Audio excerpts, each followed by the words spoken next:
In the vibrant and often unpredictable world of reality television, where alliances form and fracture under the glaring lights of public scrutiny, the dynamic between Brook and Jack Osbourne has emerged as a captivating tale of initial friction evolving into genuine camaraderie. The two personalities, thrust together in the sweltering confines of a jungle camp for a grueling endurance show, found themselves at the center of a whirlwind of speculation fueled by edited footage and familial loyalties. Yet, in a move that underscored the resilience of human connections forged in adversity, they chose to address the rumors not with defensiveness, but with humor and warmth, capturing a moment of reconciliation that resonated far beyond the camp's barbed wire boundaries. Picture this. Brook, the quintessential British bombshell known for her sultry roles on screen and her unapologetic zest for life, stands poised with a mischievous glint in her eye. At 46, she exudes a timeless allure, her curves accentuated by a casual ensemble of a simple jersey paired with denim shorts and effortless flip-flops. Beside her is Jack Osbourne, the rugged adventurer and son of rock royalty, sporting a laid-back blue t-shirt, shorts, and a cap that speaks to his outdoorsy spirit.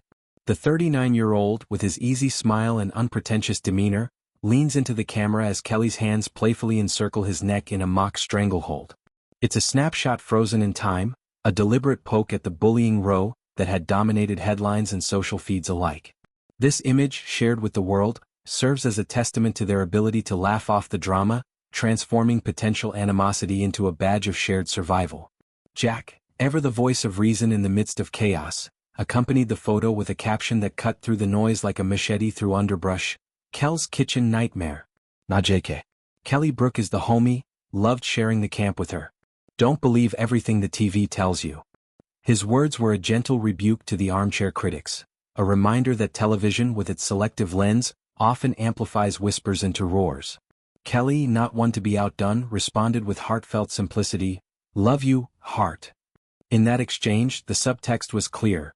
Whatever storms had brewed in the camp were now dissipating, leaving behind a foundation of mutual respect. Delving deeper into the origins of this so-called feud reveals a narrative far more nuanced than the surface-level clashes suggested by the show's edits.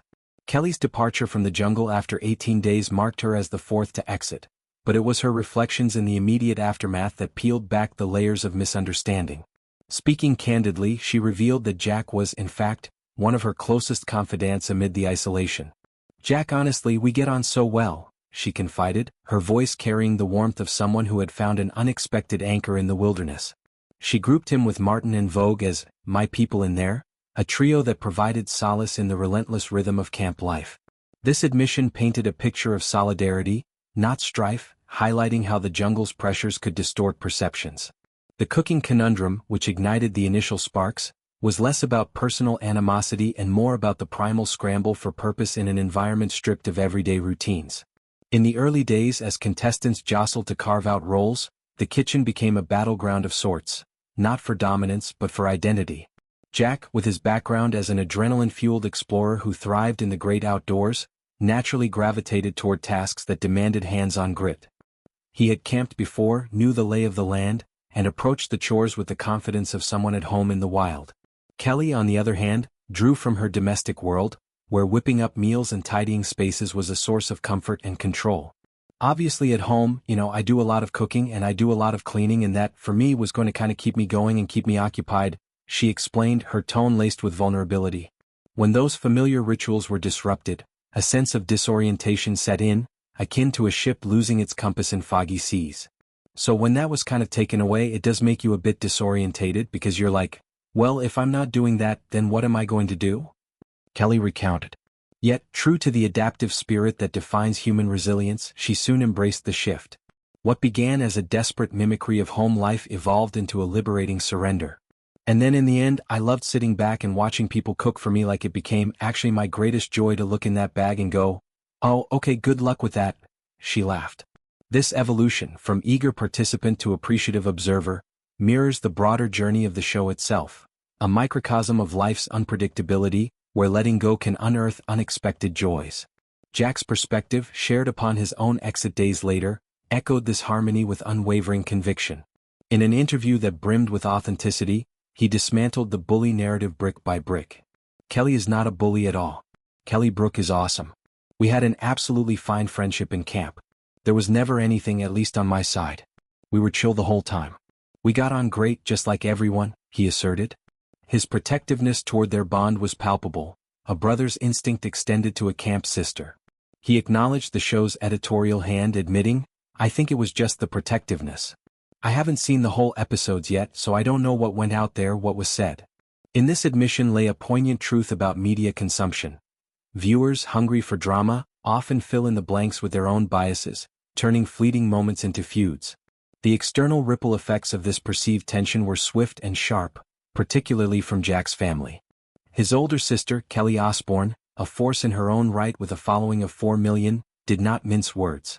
In a fiery Instagram story, she labeled the actress a bully and performative, her words slicing through the digital ether like a thunderclap. The trigger? A visceral moment during a fish-gutting task, where Kelly's exaggerated gagging and retching at the odor had been broadcast for all to see. Jack had gallantly offered assistance. "Would you like me to cut up the fish?" A polite gesture rooted in camaraderie. Kelly accepted, but later, in a confessional that captured her spirited defiance, she quipped, "I saw Jack's eyes light up, it was like Christmas to Jack, and he came running over and elbowed me out of the way to get to this fish like a caveman, and I was like, no, I'm going to do it." This exchange, innocuous in context, ignited Kelly Osbourne's maternal instincts on steroids. "Kelly Brook, I don't think I like you. Elbowing out of the way to get to the fish. You're so performative with all the gagging and the overdramatics," she vented. Her big sister vibes surged, transforming critique into a call to arms. "You bring out my big sister vibes where I want to attack you because I feel like you're a bit of a bully." The post hung in the air like smoke from a campfire, unretracted and unapologetic, a stark reminder of how family ties can amplify personal stakes.